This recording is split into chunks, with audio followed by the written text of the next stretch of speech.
Hello everybody. So here is a little silly comparison. How does a Lincoln Town Car compare to a Mitsubishi Mirage?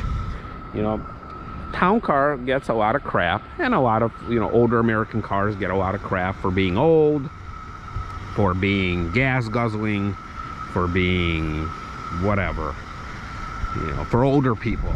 And here we have, a good comparison. All right, so this is going to be in my quote-unquote shopping expedition videos.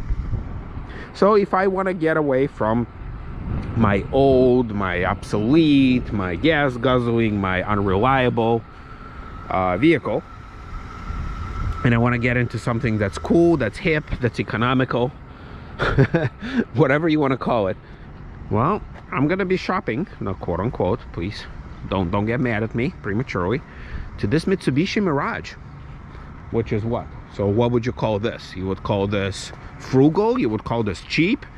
I don't know if you could call this thing reliable. Hasn't been registered in 2 years. So, well, it's definitely smaller.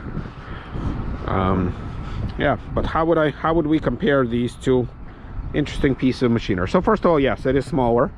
Obviously, it is more economical. It's also interesting to see that it has something that you guys probably can't, the camera doesn't pick it up, but it's almost like a nuclear symbol. See that? The three little rays? Yeah, it's almost like a nuclear. It's missing the little, the circle in the middle. Yeah, so this car I can capture in my viewfinder very well because it is so small. So I can be pretty close to it and it's going to be all in there. All right, so look at this. When was the last time you saw a keyhole like this? And let's find out how old it is. What year? Hey, it's November 2013. It's a 2014 model year. So 2006. I have it running because I'm not going to spend too much time on this. But all right, 2014, 2006. So if I was really shopping, so yes, much easier to park. Okay, I get that. Probably cheaper to fix. It's interesting to see how you have a light bulb. So you have a main headlight there, then you have a little light bulb just peeking through. There's no cover on it, and I don't know if it fell off or not. Nope, that's exactly how it is. So you have an exposed light bulb just right there in the housing. Very interesting. All right, you have no fog light, but obviously mine doesn't have fog light. Lincoln had a thing against fog lights. All right, what else?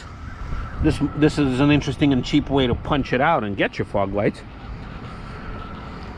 because this is a kind of a European thing. They have these side markers, so Lincoln wasn't really intended to be sold outside of North America, so we don't have that here. Let's look inside. Look at this antenna. This is 2014. When was the last time you saw an antenna that can be just pivoted like this? And it's like this. Like this is on a car that's much older. They didn't even have it. So look, 14, 2006. I don't see an ugly antenna sticking out, especially like this. Like, really? Like, that's what you can do? Like, that's the best you got? Okay. All right, let's get in here. Now, this car is dead. So, all the power stuff, all the accessories are not there. But, oh, let's check this out. It's a stick shift. So, this must be the cheapest of the cheap. Right here. So yes, you do not have a stick shift option there. I wish there was an option. I would have liked to test drive it. Probably not own it, but at least test drive it. Okay, I wish you guys would see and feel how flimsy these sun visors are. I really wish I could. I could fold them in. I could basically bend them with just 2 fingers. And you see I have company. Somebody's coming. Wow, there's no power steering here. But I also see how easy it is to move the steering wheel even without the power assist because it's so light. All right, that's all you get. You get a tach and a speedo. That's it. Nothing else. Well, you got the fuel gauge, probably electronic. Oh, that's why the power went out. See, somebody left the headlights on. That's why. Battery drained. That's a blank. That's a giant blank switch. All right. What do you got here? You do have Bluetooth. Wow. I did not expect that. Look at that. Now you have a giant blank switch here. Maybe that's for fog lights or somewhere, whatever. But that's a blank switch. But yeah, I did not expect this to have Bluetooth. Now, why would you have Bluetooth here and not in the steering wheel?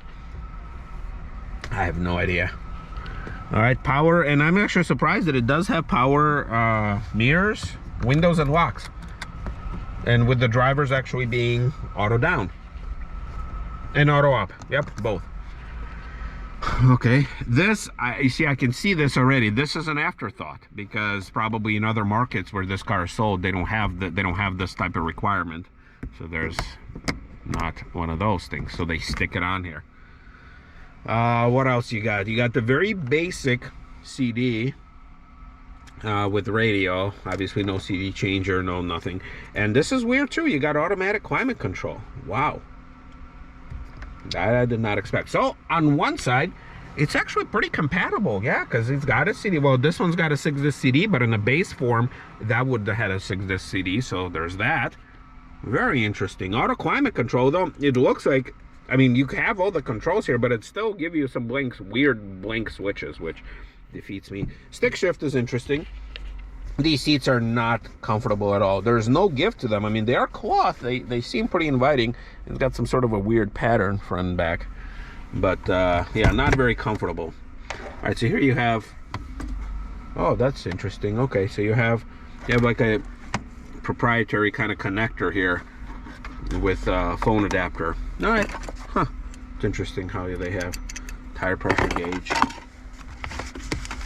So somebody obviously forgot this. It's probably a lady who traded it in because I see lipstick in there and all that weird stuff. So it's interesting how it just comes out like this. If you want to hook up your phone here, and look, it's got a bunch of change in there too. Wow, and an iPass.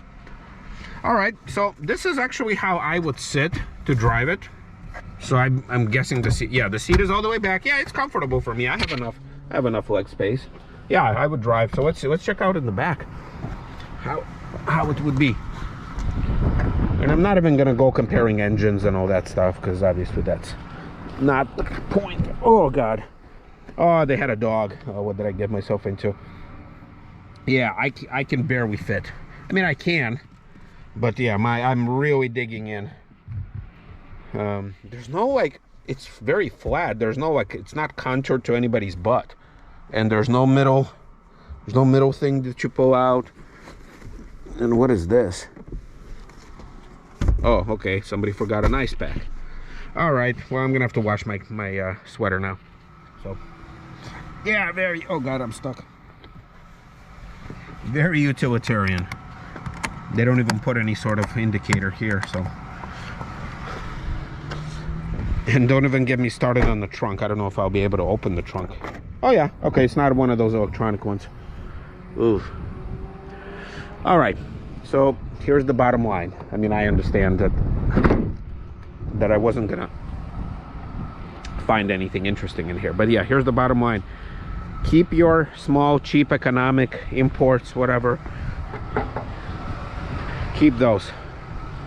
I'd rather put extra $15, $20 of gas in this thing and be comfortable and be sure that I will be looking forward to driving every single time. Now, every time I get into this car, I feel like a king. Even all the money that I spend extra after buying, you know, for all the fixes. So yeah, that thing, no thanks. See you, everybody.